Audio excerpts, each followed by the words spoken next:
दलाई लामा जो इस समय बौद्ध धर्म के सबसे बड़े नेता और गुरु माने जाते हैं, वो तो हमेशा बोलते हैं कि भारत हमारा धर्म गुरु है। तिब्बत में जो गया वो भारत से आया। बोधि धर्म लेके गए हैं यहाँ से चीन। बौद्ध धर्म सारा बोधि धर्म के द्वारा गया है वहाँ पर, और बोधि धर्म के द्वारा फिर आगे उनके जो शिष्य परंपरा हुई वो जापान में लेकर के गए। तो आया तो यहीं से। जैसे मशीनी विज्ञान, इलेक्ट्रॉनिक्स, जो टेक्नोलॉजिकल डेवलपमेंट है वो पश्चिम ने करी है। अब जर्मनी की कार का क्या मुकाबला, अब उनकी दक्षता है। लेकिन हमारे भारत के मनीषियों और ऋषियों की दक्षता क्या है? वो ज्ञान की है, परम ज्ञान की है, ब्रह्म ज्ञान की है, आत्मज्ञान की है, मनोविज्ञान की है, मन के ज्ञान की है, और साथ ही साथ प्रकृति के ज्ञान की है। आयुर्वेद प्रकृति को देखता है, योग से शरीर को देखा और समझा गया। इसके अंदर काम करती कॉस्मिक ऊर्जा जिसे हम प्राण कहते, उसके ऊपर संशोधन किया, खोज करी है। ज्ञान के बगैर आत्मतृप्ति नहीं होगी।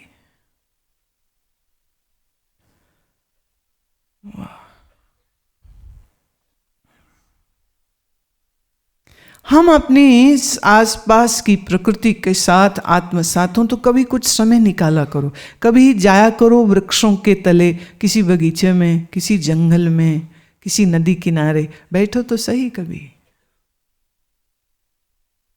देखो प्रकृति कैसे करवट लेती है जब सुबह से शाम होती है, और कैसे फिर करवट लेती है जब शाम से रात होती है, और फिर कैसे करवट लेती है जब रात से फिर सुबह होती है। तो कभी वर्षा, तो कभी गर्मी, तो कभी सर्दी, तो कभी पतझड़, तो कभी बसंत। इन 6 ऋतुओं के आने पर जैसे प्रकृति बदलती है, ऐसे हमारा शरीर बदलता है।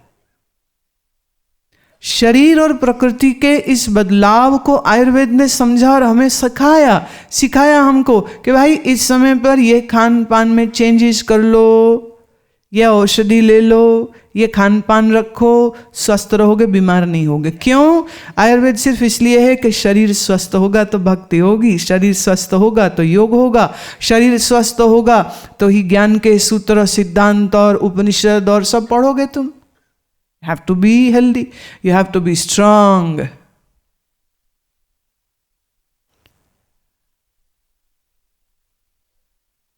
बादल के बरसने पर, दिन में कभी कभी जब बादल काले छा जाएं तो ऐसा अंधेरा आता है कि जैसे रात हो गई हो। इसका भी आनंद ले।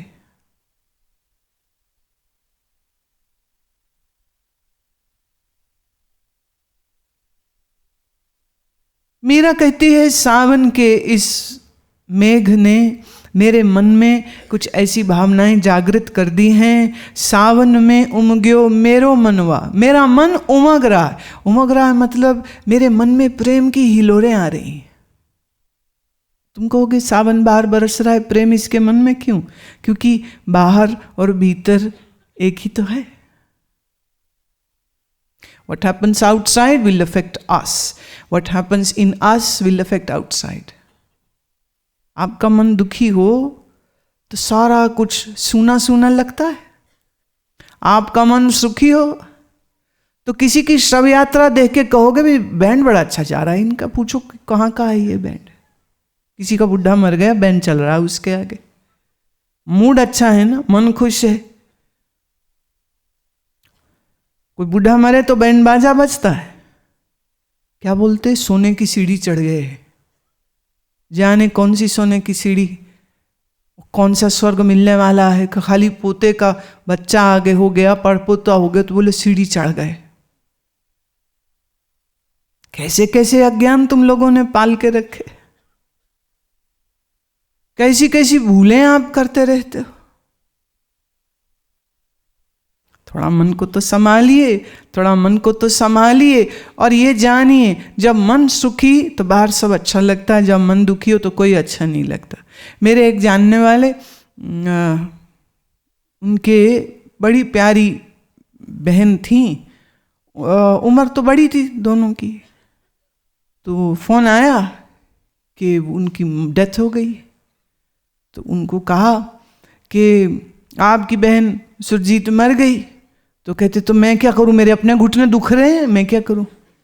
अरे मर गई है। तो कहने मरना तो सब नहीं, मैं क्या करूं फिर,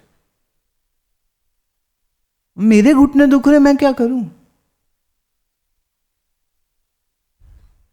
और जब अपने घुटने ना दुखते हों तो उस समय बहन को जरी सी खांसी भी आ जाए तो 4 फोन कर लेती थी, क्या है, क्यों हुआ, कुछ लिया नहीं लिया, ये पी ले वो पी ले, नहीं तो ठीक हो जा। और यहाँ वो मर गई है, तो मैं क्या करूं फिर, मरना तो है ही सब ने, मैं क्या करूं फिर। बाहर और भीतर का बड़ा गहरा संबंध है। यही कारण है कि महात्माओं ने कहा कि जब बाहर सृष्टि करवट ले, जैसे सूर्योदय से पहले 2 घंटा और जब सूर्यास्त हो रहा हो उस समय पर, इसे हम संधि काल बोलते हैं। सूर्यास्त के समय पर अगर आप ध्यान भजन जप प्राणायाम करने बैठेंगे, मन बहुत लगेगा। ऐसे ही सुबह सूर्योदय होने से पहले ब्रह्म मुहूर्त में उठ के बैठेंगे तो मन बहुत लगेगा।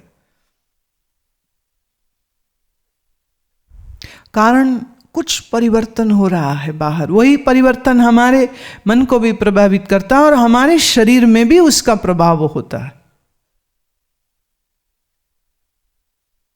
मीरा कहती है, देखती हूं मेघ को बरसते हुए तो मेरे मन में भी प्रेम की हिलोरें आती हैं और याद आती है कि श्याम सुंदर जब बारिश हुआ करती थी तो उस वर्षा में भीगा करते थे, ग्वालों के साथ खेला करते थे, मित्रों के साथ गेंद खेलते थे बारिश में।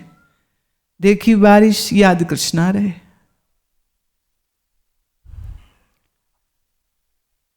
हाँ, आप देखेंगे बारिश तो आपको समोसे याद आ जाएंगे। समोसे होते तो कितना मजा आता। मन है ना। कोई रागी हो, राग का ज्ञानी हो, वो देखेगा बारिश को तो उसे मेघ मल्हार राग याद आ जाएगा कि तानपुरा पकड़ के मैं अब छेड़ूं राग, यही समय है मेघ गाने का, मियाँ की मल्हार गाने का, यही तो समय है। पर मीरा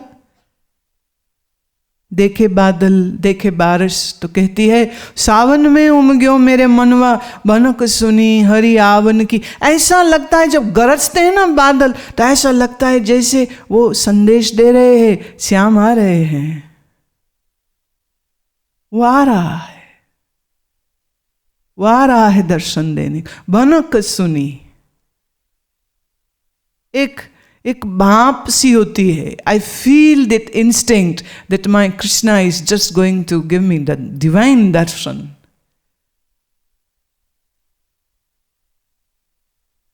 मीरा ने तुलसीदास का पत्र पा लेने के बाद ये सोचा कि अब समय आ गया है कि अपने ससुराल को मैं विदा करके अब निकलूं यहां से। लिया अपना एक तारा, छोड़ा ससुराल, निकल पड़ी। निकली तो अपने से अधिक प्रेम करने वाली ललिता को भी वहीं छोड़ दिया।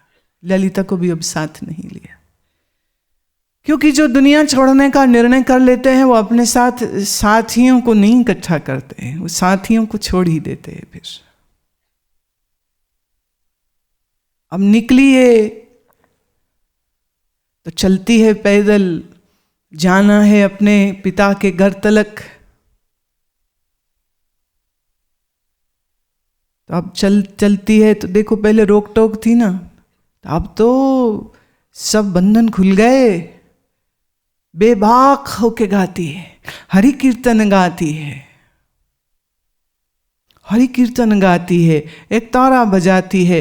जो चलती है गली में तो धीरे धीरे लोग पीछे पीछे, अरे ये तो मीरा है, अरे ये तो मीरा है, अरे ये तो मीरा है। पैदल चलती है, फिर देखा किसी ने, मीरा जी आप पैदल काहे चलते हो, आओ हमारे हाथी की ऊपर बैठ जाइए, हम पहुंचा देंगे। चलो बैठ जाते। भक्त ये नहीं कहता ना ना इससे हमारा त्याग खराब हो जाएगा, हम नहीं बैठते हाथी पर। मिल गई सवारी, बैठ गए। और पूछा भाई तुम जा कहाँ रहे हो, और वो जा रहा था बिल्कुल ही उल्टी दिशा में। कहते ना बस वहीं उतार दे, हम आगे अपने आप चले जाएंगे। भूख लगी, अब साधु हो जाऊं ना, साधु की एक बड़ी मस्ती होती है। There is a great uncertainty too, you don't know what you will get and you don't know what you will not get. किसी ने पहचान लिया तो काजू बादाम दे दिए खाने को, और किसी ने पहचान लिया तो लाडवा खाने को दे दिया, खाइए। और पैदल चलती है तो कभी ये हाथी पे चलती है, और कभी कुछ खाने को मिलता है और कई दिन कुछ नहीं मिलता है, कुछ नहीं मिलता। और जिस दिन कुछ ना मिले तो उस दिन क्या करे, गुस्सा हो जाए हम कि हमें कुछ दिया ही नहीं उसने खाने को। ये कैसा भगवान, हम तेरी भक्ति करते हमें भूखा मारता है। तो ना मिले कुछ तो ना सही, मिल जाए खा लेंगे, ना मिले कोई बात नहीं, no issue at all. Issue तो एक ही है, इशू तो बस एक ही है।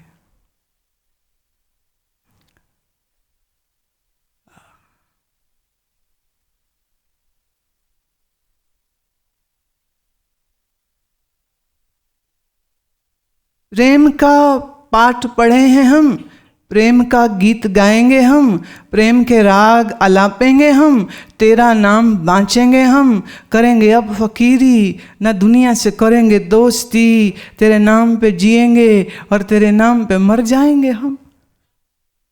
अब तो मोहब्बत सामरे से जो है, अब तो फकीरी साधनी है, तो अब तो फकीरी करेंगे। श्रवण करो मीरा का ये वचन।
करना फकीरी फिर क्या दिलगिरी, करना फकीरी फिर क्या दिलगिरी, करना फकीरी फिर क्या दिलगिरी, करना फकीरी फिर क्या दिलगिरी, सदा मगन में रहना जी,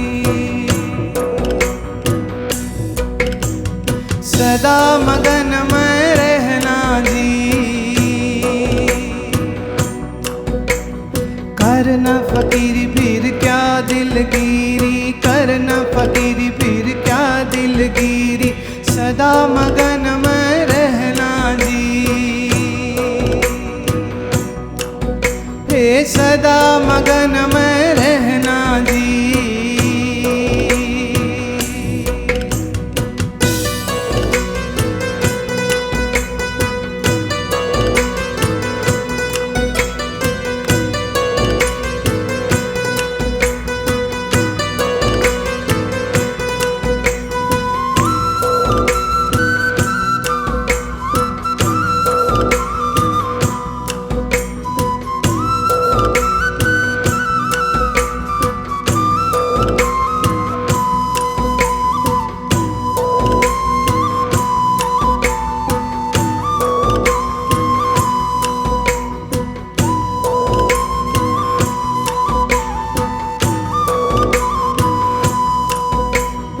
कोई दिन गाड़ी न कोई दिन बंगला, कोई दिन गाड़ी न कोई दिन बंगला, कोई दिन जंगल बसना जी। ए कोई दिन जंगल बसना जी।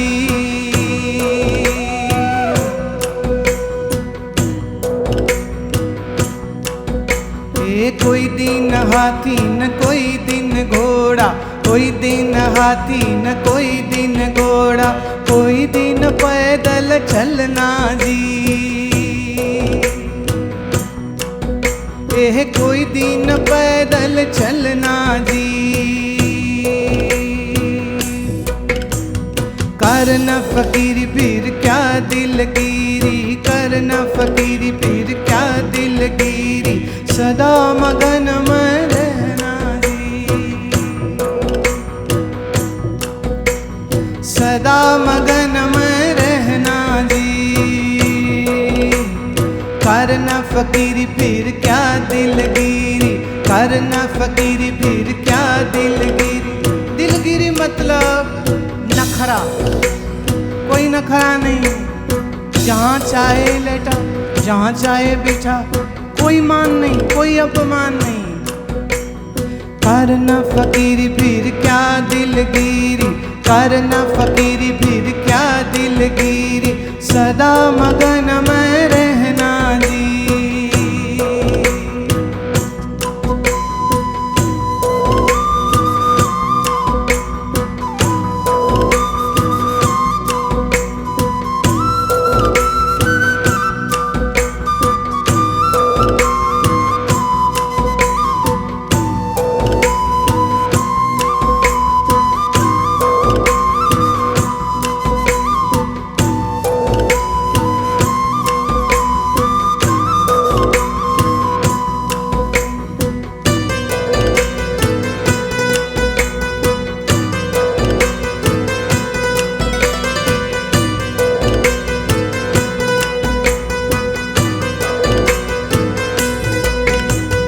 कोई दिन ढोलिया कोई दिन तलाई, कोई दिन ढोलिया कोई दिन तलाई, कोई दिन भूमि पर लौटना जी, कोई दिन भूमि पर लौटना जी।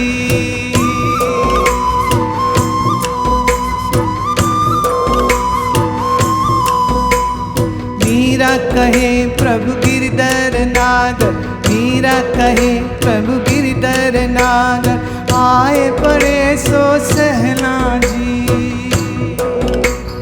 आए पड़े सो सहना जी।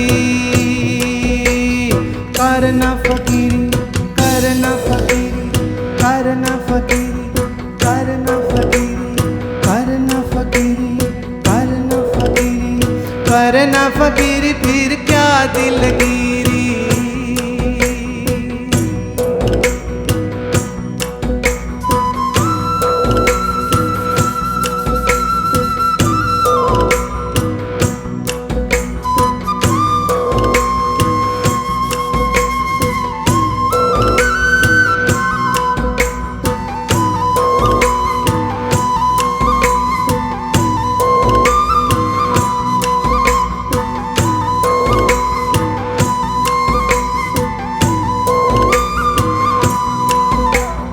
कोई दिन गाड़ी न कोई दिन बंगला, कोई दिन गाड़ी न कोई दिन बंगला, कोई दिन जंगल बसना जी।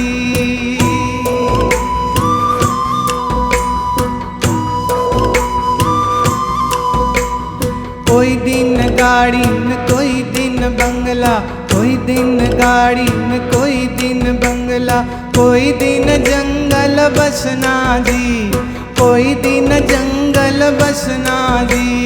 करना फकीरी करना फकीरी करना,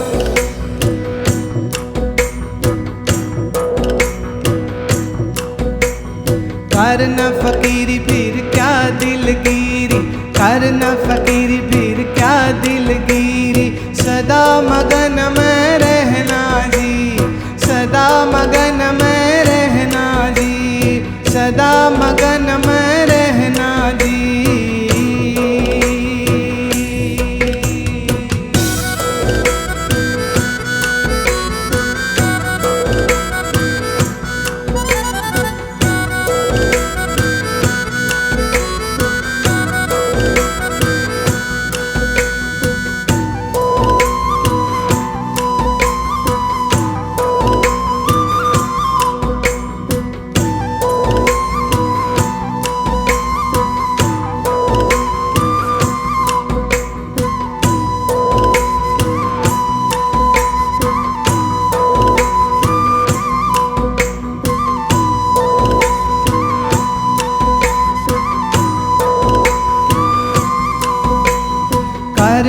फकीरी फिर क्या दिलगिरी, करना फकीरी,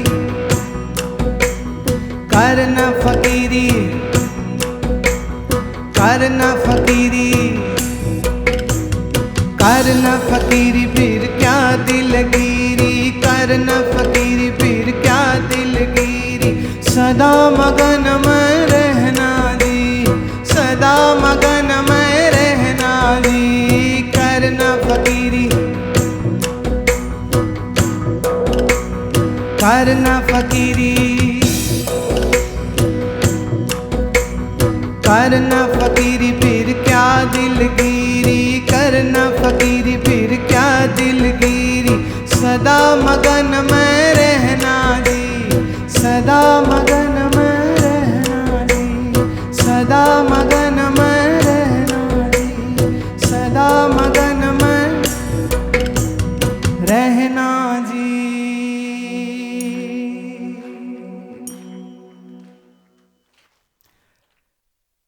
मीरा अपनी मस्ती में पहुंचती है अपने पिता के घर, लेकिन उसकी बदनामी उससे पहले इस घर पहुंच चुकी थी। अब यहां विक्रमदेव जी भी नाराज, उनके सब रिश्तेदार नाराज। ये क्या किया तूने, ये क्यों किया तूने, इतने प्रश्न, इतने प्रश्न। वो तो प्रश्न सुन सुन के उत्तर क्या देवे, अब कैसे बतावे अपने प्रेम की गाथा, कैसे बतावे क्या हुआ उसके साथ, कैसे बतावे उसके मन में क्या है, क्योंकि कोई सुनना थोड़ी चाहता है, सिर्फ लांछन लग रहे। ये तूने क्यों किया, ये तुमने क्यों किया, ये तुमने क्यों किया। अपने भी पराये हो गए। मालूम श्रीमद् भागवत में कृष्ण कहते हैं, मैं जिस पर प्रसन्न हो जाऊं हे उद्धव, तो उस पर कृपा करता हूं, और जिस पर मैं कृपा करता हूं उसके जीवन में संकट भेज देता हूं।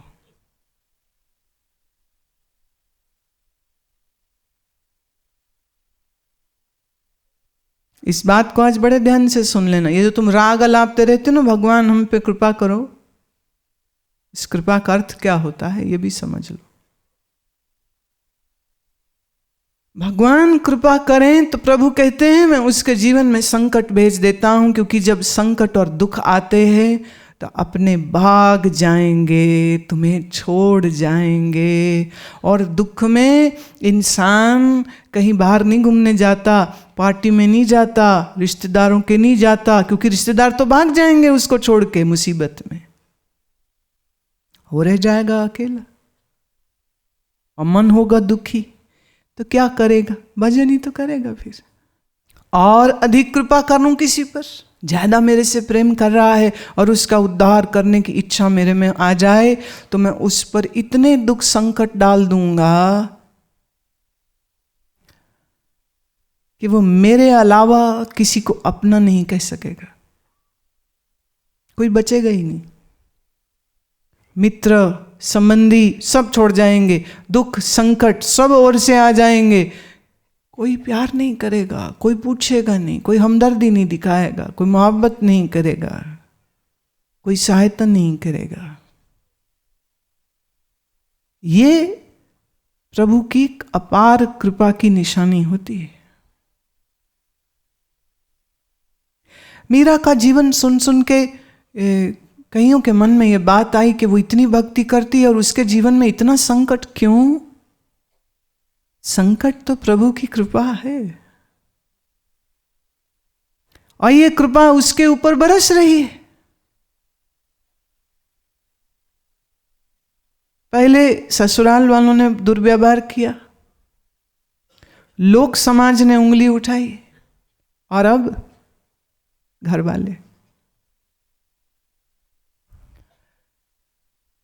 सब कहें छोड़ दे कृष्ण भक्ति को, छोड़ दे कृष्ण भक्ति को, मत कर कृष्ण की ये भक्ति। और मीरा कहे क्या? मीरा का यह वचन है,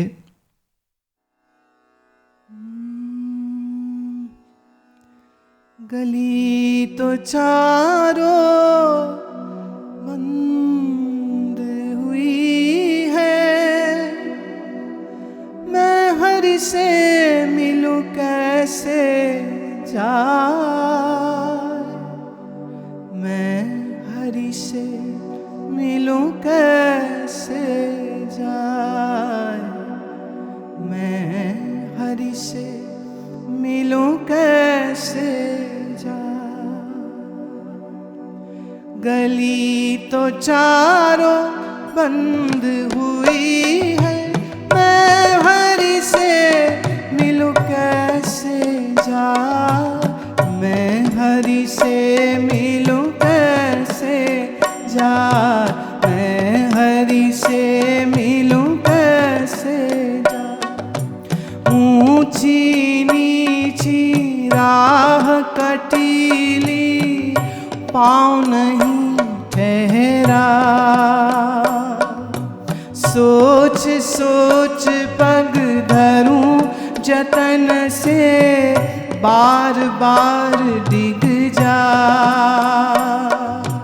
मैं हरि से मिलूं कैसे जाए, मैं हरि से मिलूं कैसे।